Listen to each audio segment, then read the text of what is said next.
What's up guys, I'm Taylor with TK Disc Golf. Welcome back to the channel. Today we are reviewing the Fission Time-Lapse from Axiom Discs. This is the latest addition to Simon Lizotte's beloved distance driver. It's got the flight numbers officially 12 speed, 5 glide, -1 turn, and 3 fade. And with the Fission micro bubble technology, we're going to be able to see some crazy lightweights on this disc, so all arm speeds are going to love this version. So hey, let's dive into the review. Just a quick recap for those of you that might not be familiar with what Fission plastic is from the MVP lineup.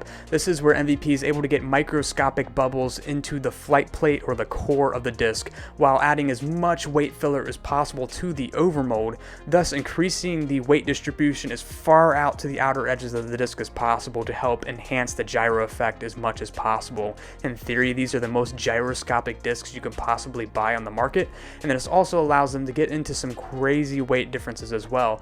This Fission Time-Lapse will be available in weight ranges of 155 grams all the way up to 169 grams. If you're looking for the max weight version, obviously just go for the Neutron, but for most of us mortals, we're going to be loving the Fission because of the advanced glide and the lighter weights. Now, one of the first things I noticed about the Fission Time-Lapse when I got my box of discs was the fact that this disc has so much more dome than my Neutron version.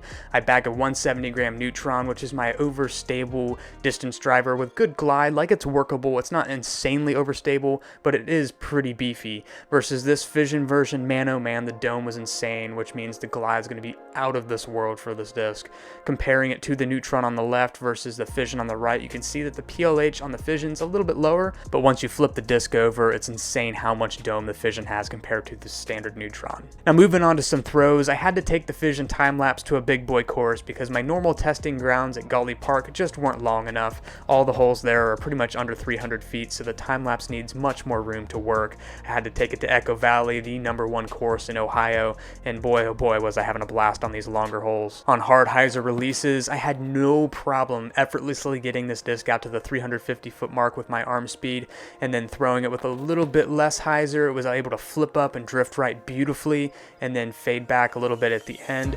Overall, my distance was hitting easily 400 feet on some of these throws, especially on this hole that was slightly uphill. That first couple trees is right around the 400 foot mark, and man, this disc was having no problem getting there on the nice flex lines. The heavier weight would still hyzer flip nicely with nice S lines, but you did have to give it full power in order to do so, versus the lighter weight 157 gram, no problem of giving this thing a little bit of hyzer and it would flip up, and the turn was much more drastic before it wanted to fade out towards the end of its flight. Really cool to see the different flights out of the 10 gram difference, so you could easily bag 2 or 3 different weights of a Fission Time-Lapse and get many different flights out of the same mold. I really was finding this glide of the Time-Lapse incredible in the woods in particular, because a lot of the holes at Echo Valley have a pretty low ceiling, so as long as you gave it a little bit of a hyzer, it would flip up to flat beautifully and glide for the majority of its flight.